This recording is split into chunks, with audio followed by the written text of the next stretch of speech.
4:51 a.m., St. Petersburg, Florida. A drone crossed the tree line at 400 feet and held position above a darkened marine yard on the western shore of Tampa Bay. Below, a single corrugated workshed, padlocked, surrounded by chain link and saltgrass.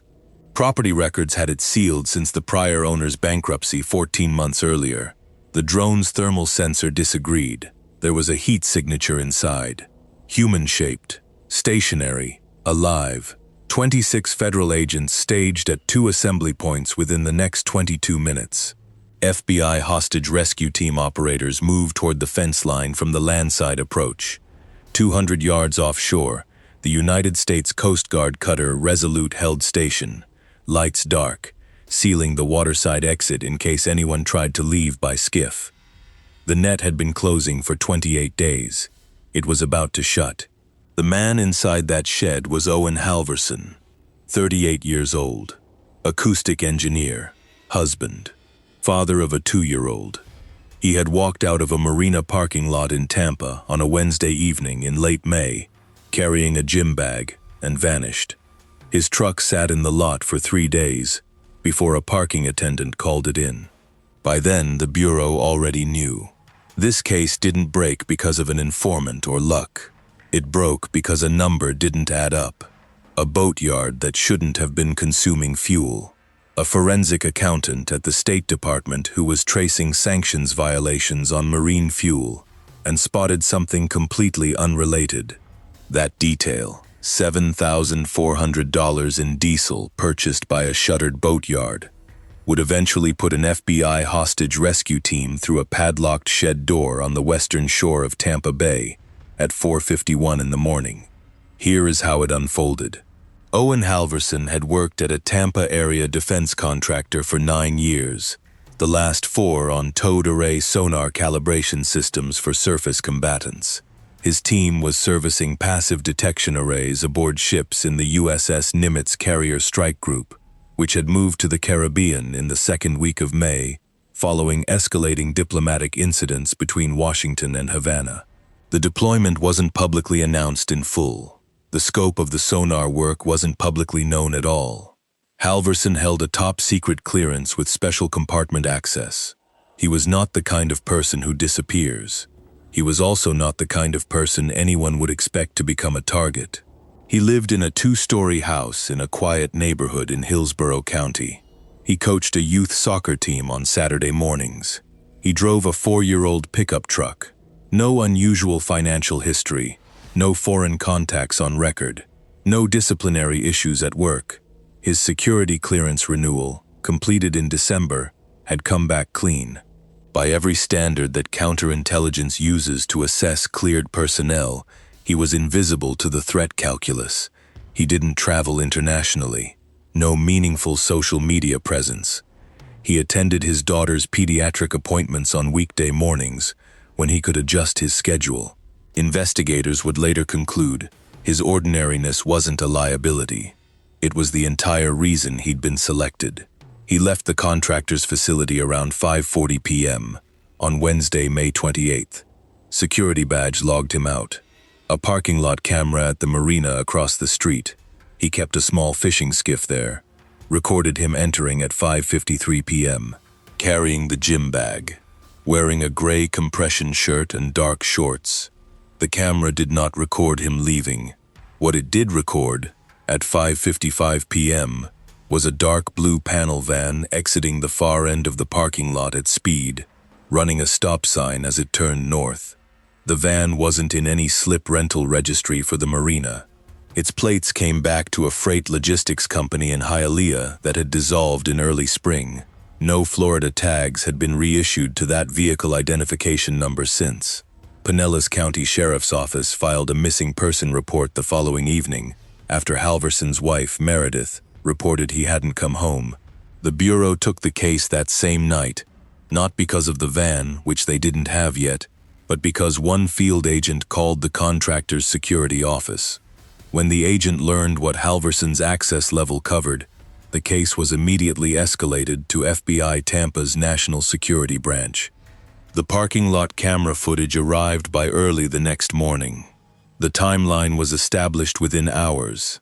A man with top-secret compartmented access to active Navy sonar systems on a Caribbean-deployed strike group had been taken from a marina parking lot.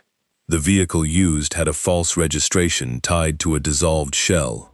The operation showed advanced surveillance. Someone had known his routine, known the lot, known the timing. This was not a random abduction.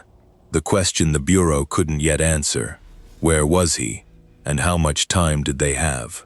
Put yourself in the lead case agent's position. You have a confirmed national security kidnapping. The subject holds classified data on active naval sonar configurations. You have 24 hours of elapsed time, no ransom demand, no contact from any party claiming responsibility, and one parking lot exit shot of a blue panel van with dead plates. The family is waiting. The contractor's security director is waiting. The Navy's counterintelligence liaison is already on a plane from Washington. The Bureau began working every thread simultaneously. Marina surveillance in a 3-mile radius. License plate reader data pulled from all county arterials north of the marina. Cell tower analysis for any devices pinging in the lot at 5:55 p.m. Financial records for Halversen's accounts. Looking for any unusual contact or communication. And a quiet, classified notification to the Defense Intelligence Agency that a cleared contractor employee with active access to deployed Navy sonar specifications had been taken. The cell tower analysis consumed significant resources during the first 72 hours. Agents requested records for every device that had pinged towers in the marina coverage zone between 5:40 and 6:15 p.m. on May 28th. The raw return was over 900 devices. Analysts began filtering against subscriber histories, looking for numbers with no established residence address, numbers that had only recently activated, numbers that pinged the marina zone once and never again. The process was methodical and slow. By the end of day 3, they had reduced the list to 11 candidate devices. By the end of day 5, to 4. None of the 4 led anywhere immediately actionable. 3 were prepaid units that had never been reactivated after that evening. The 4th had been active for another 6 days before going dark near a cell tower in Manatee County. It was a thread. It would remain a thread for weeks before it began to connect to anything. 3 weeks passed. 3 weeks of working every thread, and the threads led nowhere useful. The van was never picked up again by any camera north of the marina. The Dead Plate Logistics Company in Hialeah had been formed with fraudulent identity documents. The principals were not identifiable. No ransom demand, no contact, no body. Halversen's colleagues, reviewed one by one, showed nothing suspicious. His home network had no unusual access. His phone, found on the front seat of his truck, had not been used after 5:48 p.m. on the 28th. A brief text to his wife, saying he was stopping at the marina before coming home. 3 weeks of nothing is a very specific kind of message. Whoever took him didn't want money, didn't want to negotiate. They wanted time, which meant they wanted something from him, which meant he was likely being held. The lead case agent was direct with the family during week 2. Owen was probably alive. They were working every available lead. She couldn't say more. Meredith Halversen asked one question: how long would they have to wait? The agent didn't have an answer. There is a particular texture to the weeks a family spends in that kind of uncertainty that the case files don't fully capture.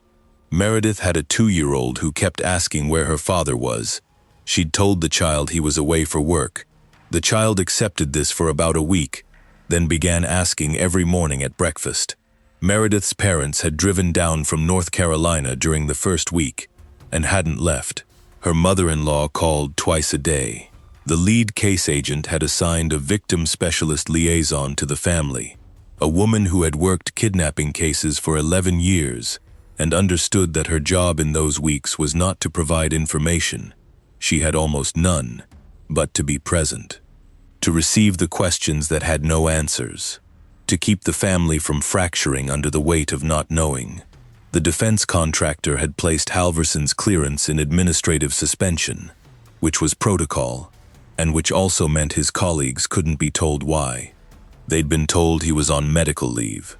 His direct supervisor, who had worked alongside him for 4 years, later told investigators that he had gone to the marina parking lot himself on the 5th day, without telling anyone. He had stood next to Halversen's truck, still there, still waiting for a parking enforcement decision no one was going to make, while the Bureau treated the lot as a crime scene and stayed for about 10 minutes before driving home. He couldn't articulate what he'd expected to find. He just needed to stand somewhere that was real. Here's what's most surprising about this case. The break didn't come from the FBI's investigation. It came from a parallel operation that had nothing to do with Halversen. An entirely different federal agency, tracking an entirely different problem. On June 3rd, day 6, a diplomatic security service forensic accountant named Karen Tillman was running a sanctions compliance trace on a network of Gulf Coast marine fuel distributors. Her target was a specific fuel jobber operating out of Mobile, Alabama, who had been flagged twice in 2025 for providing fuel to vessels connected to Cuban-linked freight operations. The sanctions question was whether the jobber was knowingly supporting prohibited trade, or whether the Cuban-linked vessels were using him through a series of cutouts. Tillman was working through the jobber's transaction records going back 18 months. Routine financial reconstruction, spreadsheet data, patience. No obvious reward. She was not looking for a kidnapping. She had never heard Owen Halversen's name. What she found was a boatyard in St. Petersburg, Florida, a small marine repair facility on the western shore of Tampa Bay that had not recorded a single slip rental or service transaction in 11 months. The yard had gone through bankruptcy and had been padlocked and inactive since the prior owner walked away in July 2025. Between June 1st and June 4th, that yard had purchased $7,400 in marine diesel fuel and freshwater bladder supplies from the same jobber Tillman was investigating. $7,400, 4 days, zero activity for 11 months before. The anomaly by itself wasn't dramatic. Inactive properties sometimes had maintenance crews. Fuel could be for generators. A dozen explanations could fit. But the jobber, the same jobber flagged twice for Cuban-linked freight. And the timing. 4 days after a national security kidnapping that Tillman knew nothing about. She flagged it in her case notes and pushed a query to DSS's Economic Crimes database, cross-referencing the boatyard's address against any other federal flags. Nothing came back that day. What she didn't know yet was that the flag she'd planted was about to intersect with the most urgent open kidnapping case in FBI Tampa. The court transcripts from the federal proceedings run over 400 pages, but it's a single internal communication log, a 3-line email, that tells the real story of how this came together. DSS's liaison to FBI Tampa's National Security Branch received Tillman's flag on June 9th and ran a standard cross-check against open cases. The boatyard address matched a geographic zone the FBI had flagged as part of its canvass for the Halversen disappearance. Not a hit, not a confirmed connection. Just a proximity flag, a location of interest, 11 months inactive, now consuming fuel, within a zone the Bureau had been watching. The liaison forwarded the flag to FBI Tampa with a single-line note: recommend review against open NS matter. FBI Tampa pulled the boatyard's full property record. The prior owner's bankruptcy was clean, no criminal associations. The registered address for the fuel purchases was a post office box in Largo that had been opened in April using a fraudulent passport. The fuel vendor receipts were paid in cash, hand-delivered. The Bureau ran a night drone overflight on June 10th. No thermal signature. The shed appeared dormant. They ran it again on June 14th. Same result.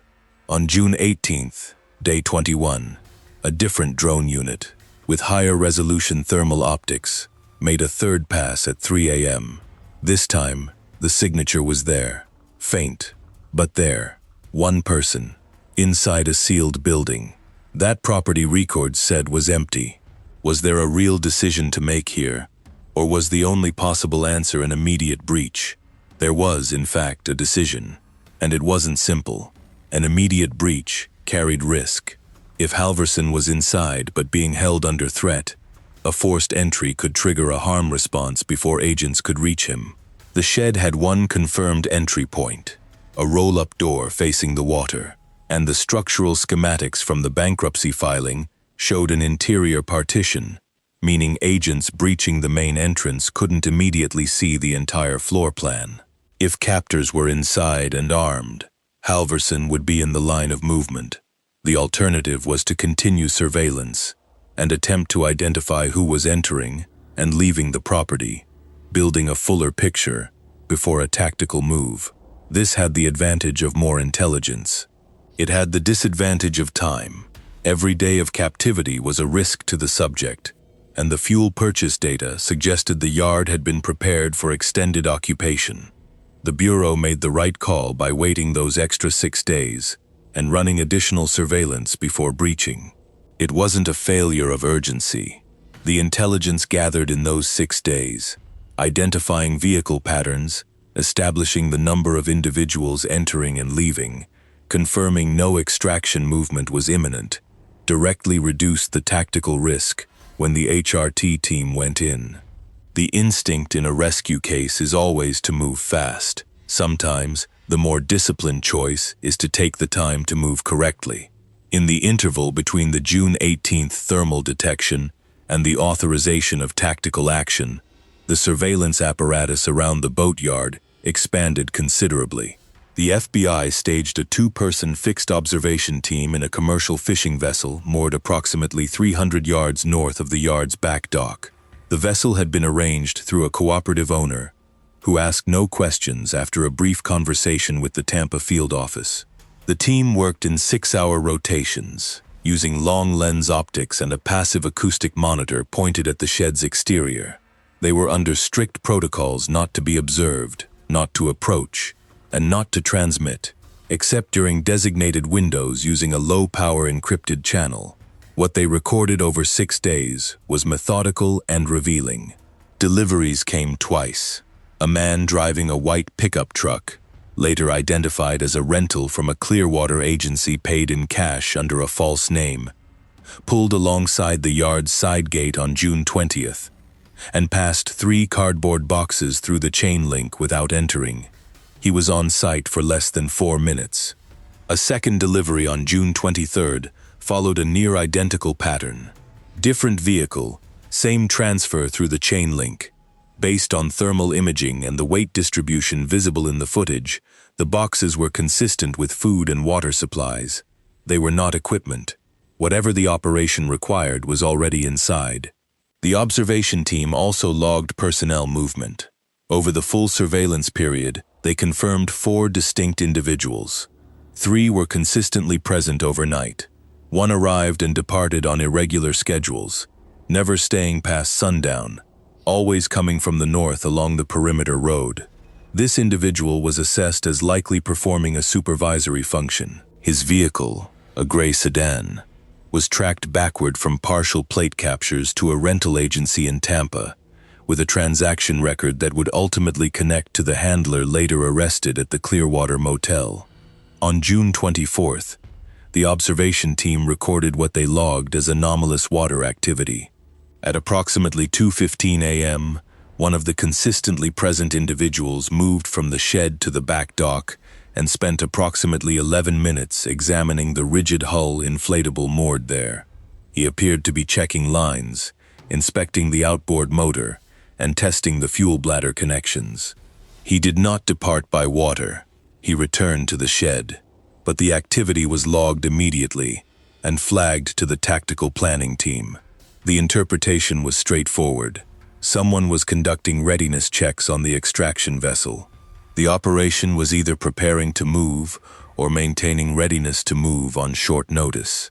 Either way, the surveillance window was closing. The breach was authorized the following day. The surveillance between the June 18th thermal detection and the June 27th breach date produced critical operational intelligence. Over multiple observation windows, agents confirmed 3 individuals entering and leaving the shed via a side access door on the north face of the building, a door not visible in the original property schematics, which predated a structural modification made by the prior owner. Agents also observed the rigid hull inflatable tied to the yard's back dock, consistent with the watercraft extraction scenario the Bureau had been anticipating. On June 25th, a Marshals Service surveillance team tracking cell activity in the broader Pinellas County area identified a burner phone pinging towers near a Clearwater motel that had been active in patterns consistent with coordination. Brief calls, irregular hours, no fixed home location for the user. The phone had made contact with a number that appeared twice in the original communications data from the boatyard surveillance. The number associated with what investigators would later identify as the cell's external handler. The handler, they assessed, was not sleeping in the boatyard. He was running the operation from a distance. The breach was set for first light, June 27th. There was one obstacle the planning team had not fully resolved as of midnight on the 26th. The interior partition in the shed. Original schematics showed it as a partial wall separating the main work floor from an office area at the rear. Updated thermal analysis suggested the office was where Halversen was being held, but agents couldn't confirm whether the partition had a door, whether it was locked, or whether any of the 3 identified captors would be positioned between the breach point and Halversen at the moment of entry. The HRT team commander made a call. They would stage 2 entry elements, one through the main roll-up door facing the water, a second through the north face side door. Simultaneous breach. The second element would reach the office partition before the first element could be diverted by any captor on the main floor. It added complexity. It also closed the gap in the floor plan. The final hours before the breach had their own particular tension. The command vehicle was positioned at the outer perimeter of the boatyard's access road by 3:45 a.m. The 14 HRT operators who would execute the entry had staged at a commercial warehouse parking lot approximately a half-mile east and moved to the fence line in 2 vehicles at 4:35 a.m. The Resolute had taken its station offshore before midnight, running dark and at minimal engine output to avoid any acoustic signature that might carry across the water to the shed. Coast Guard had positioned a rigid hull interceptor off the Resolute's port side, ready to move on the back dock at the same moment as the land breach. The lead case agent was in the command vehicle. She had worked this case for 28 days without a single morning off. The DSS liaison who had forwarded Tillman's flag was also present, having driven down from Tampa that evening after the final briefing. Neither of them spoke much in the last 40 minutes before the breach order. There was nothing useful left to say. At 4:49 a.m., the Resolute took its position offshore. 14 HRT operators moved to their staged positions at the fence line. A command element with a medic and a DSS representative staged at the outer perimeter. FBI Tampa's assistant special agent in charge was in the command vehicle. At 4:51 a.m., the breach order was given. Both entry elements hit simultaneously. The roll-up door came off its track in under 2 seconds. The north face side door was breached on the count. The main floor of the shed was clear. No captors positioned there. One individual was located in the far rear corner, asleep on a folding cot, and was taken into custody within 8 seconds of entry. A second individual was found in a utility alcove adjacent to the interior partition and was subdued without incident. The third individual attempted to exit through an emergency panel at the rear toward the water dock and was intercepted by the Resolute's small boat team before reaching the inflatable. All 3 in custody, no shots fired. The interior partition had a single door, padlocked from the outside. HRT used bolt cutters. The door opened. Owen Halversen was inside the converted office, restrained, sitting against the rear wall, dehydrated and malnourished, but lucid. He identified himself by name and employer. He was oriented to time and place. He asked about his wife and his daughter. The medic was through the door within 30 seconds of it opening. Halversen had been missing for 28 days. He was transported by ambulance to a regional trauma center and admitted for evaluation. His wife was notified by phone by the lead case agent at 5:22 a.m., 31 minutes after the breach. The phone call lasted 4 minutes. The lead case agent had made calls like this before and had learned that the right approach was brevity and directness. Owen is safe. He has been located. He is receiving medical care at a trauma center, and we will have someone take you to him now. The words after that, the questions, the crying, the long exhale of 3 weeks of controlled terror finally releasing, those belonged to Meredith Halversen. The agent's job in that moment was to have said the sentence, and then to stay on the line and say nothing else until the other person was ready. Within 90 minutes of the breach, the Marshal's service moved on the Clearwater Motel, where the cell's handler had been located, through cell analysis. He was arrested in his room at 6:19 a.m. without resistance. He had been watching news on a laptop. His burner phone was on the nightstand. 4 individuals in custody. 1 victim recovered alive. What agents found inside the shed, in the hours following the breach, reconstructed the full operational picture. The physical space itself told part of the story. The main work floor of the shed had been modified from its original configuration. The prior owner had used it as a boat repair workshop. The evidence was still visible: mounting hardware on the walls, faint staining on the concrete floor from bilge work.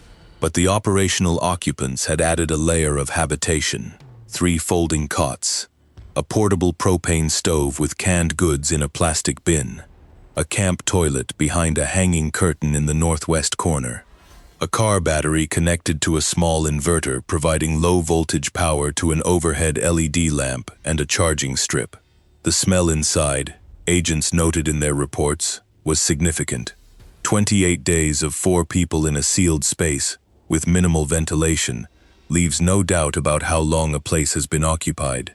The recovered material included an encrypted radio set tuned to Caribbean coastal frequencies, the specific channel band consistent with maritime communication in the corridor between Florida and Cuba. It included $42,000 in cash in a lockbox.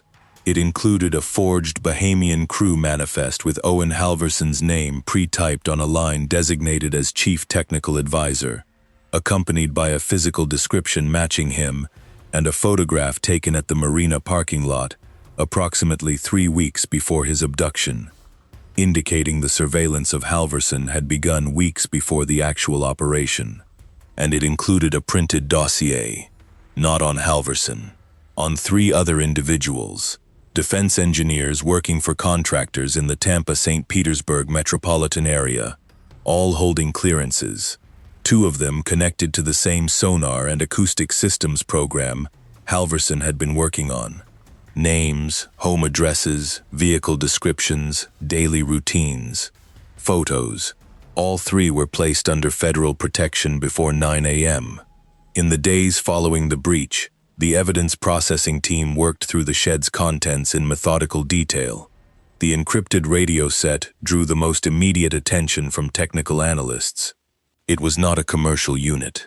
The housing had been modified to accept a non-standard power input, and the channel configuration had been programmed using software that didn't correspond to any commercially available firmware. The level of technical modification required to produce that unit wasn't consistent with improvisation. Someone with specialized knowledge of radio communication systems and access to the components needed had built it or arranged for it to be built. That finding was passed immediately to the intelligence community for further analysis, and the results of that analysis haven't been made public. The cash in the lockbox was processed for forensic fingerprinting and serial number tracking. The serial number analysis produced a partial trace, connecting several bills to a currency exchange transaction in the Miami metropolitan area in late March. The exchange had been conducted by a third party, whose identity couldn't be fully established from the transaction record alone, but the geographic trail it represented, Miami, late March, months before the operation activated, indicated a level of advanced financial preparation, consistent with organizational support, rather than individual initiative. The forged Bahamian manifest was examined by document specialists from the State Department and the FBI's Forensic Document Laboratory. The forgery was assessed as high quality, not the product of a consumer-grade printing setup, but of specialized printing equipment and paper stock, consistent with commercial document production. The photograph of Halversen attached to the manifest had been taken at an angle and distance consistent with covert surveillance photography. A long lens, daylight conditions, the marina parking lot as backdrop. The image quality was sufficient to suggest either a professional-grade camera system or a high-end consumer camera with telephoto capability. The photograph was dated by metadata recovered from a separate digital file found on a memory card inside the radio housing to May 7th. 3 weeks before the abduction, the cell had been surveilling Owen Halversen for at least 3 weeks before they took him. One detail that stays with you when you read through this case, it's the dossier. The operation wasn't about Halversen specifically. He was first. He was the proof of concept. The cell had 3 more names ready to go. The question that keeps the case file open isn't what they got from Owen Halversen in 28 days. It's what they were planning to do with the other 3. The Bureau's characterization of the operation in its public statement was deliberate and restrained. It described the arrest of 4 individuals in connection with a kidnapping, and noted that the investigation had indications the operation was linked to a broader intelligence collection effort, with foreign connections consistent with the Cuban-linked activity that had been a focus of DSS sanctions enforcement in the Gulf Coast region throughout 2025 and into this year. The public statement did not describe the encrypted radio. It did not describe the Bahamian manifest. It did not describe the dossier with 3 additional names. The 4 individuals arrested face federal charges, including kidnapping, resulting in serious bodily harm, conspiracy, and violations of federal statutes related to national security. Their immigration status and full identities remain under seal in the ongoing proceeding. What strikes us about this case is what it says about the architecture of a modern intelligence collection operation run against U.S. soil. It wasn't a cyber intrusion. It wasn't a recruited insider. It was a kidnapping team, using marine logistics infrastructure as cover, operating from a shuttered boatyard with fraudulent fuel purchasing, running a handler from a motel across the bay. The equipment for it, the van, the shed modifications, the radio set, the forged documents, probably cost less than $100,000 in total. The intelligence potential from a cleared engineer on active Navy sonar programs was incalculable. The operation was broken, not by the surveillance apparatus targeting it directly.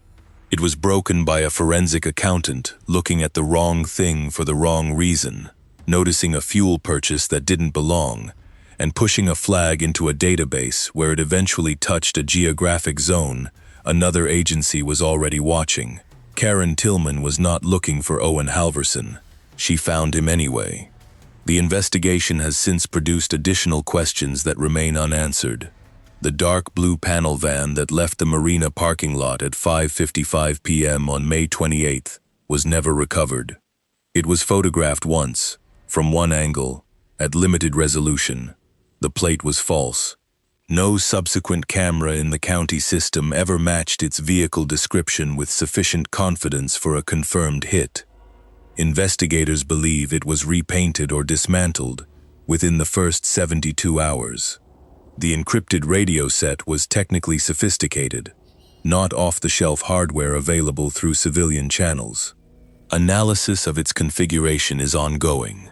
Where it was sourced and who provided the technical specifications for its channel tuning hasn't been publicly addressed.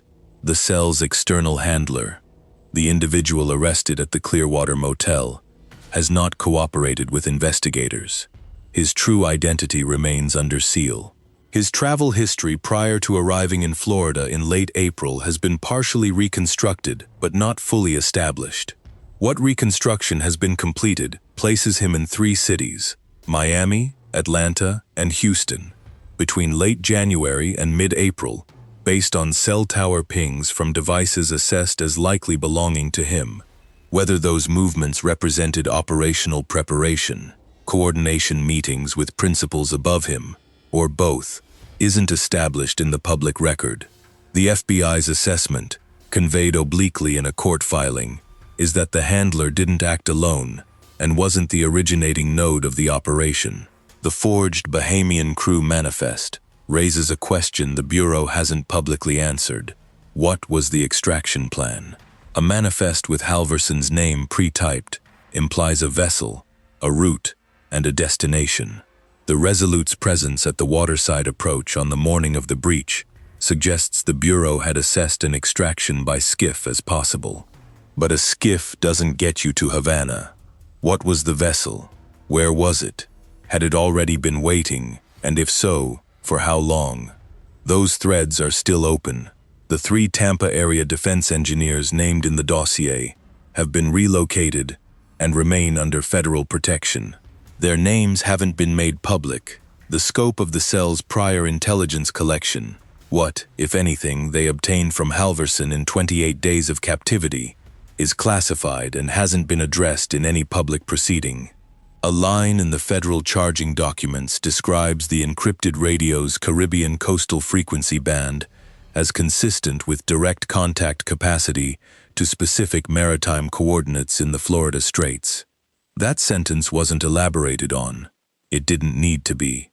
Here's something to sit with as the formal proceedings move forward. The USS Nimitz strike group deployed to the Caribbean in the second week of May. Halversen was taken on May 28th. The Nimitz was operating in that theater for the full 28 days of his captivity. The timing of his abduction relative to the deployment wasn't coincidental. That's the Bureau's stated assessment. What the public record doesn't yet establish is whether the operation against Halversen was already planned before the Nimitz deployment became known, or whether the deployment itself triggered the operation. That distinction matters. It's the difference between a standing intelligence collection cell that activated on opportunity and an adversary who received advance notice and moved within weeks. Both possibilities are alarming. One is more alarming than the other. Will operations like this, low cost, low signature, targeting cleared civilians with no counterintelligence footprint, become the standard method for adversaries looking to access U.S. defense technical data? The answer may already be in the DSS flagging logs from 2025 and 2026, waiting for the next forensic accountant to look at the wrong spreadsheet. Owen Halversen was discharged from the trauma center after several days and returned home to Hillsborough County. No further details about his condition or cooperation with the ongoing investigation have been publicly released. His daughter, who had spent 28 mornings asking at breakfast where her father was, asked him on his first morning home why he looked different. He had lost weight. His face had changed in ways that don't come back in a few days of hospital food and clean clothes. He told her he had been working very far away and that he wasn't going to go away like that again. She accepted this, finished her cereal, and asked if they could go to the park. The 4 men arrested face federal prosecution. Proceedings are ongoing. The boatyard on the western shore of Tampa Bay has been sealed as an evidence site. The padlock on the shed is federal now. The dossier with 3 names is in the evidence archive. 3 individuals whose routines were photographed, whose vehicles were described, whose home addresses were written down by a cell that spent months preparing an operation it intended to run more than once. Owen Halversen was 28 days. He came home. Whether the cell's handler was the final node in the chain, or whether there are layers above him that 4 arrests and 1 boatyard breach didn't reach, that remains the open question at the center of this case. The Bureau's work here is documented. The operation that created the need for it hasn't been fully accounted for. And the 3 engineers named in that dossier go to sleep each night knowing their addresses were written down by someone who is still, as of this recording, unidentified. The network had 4 captors and 1 handler. The intelligence chain that produced the dossier, the manifest, and the radio set is not 4 people. That part of the case file is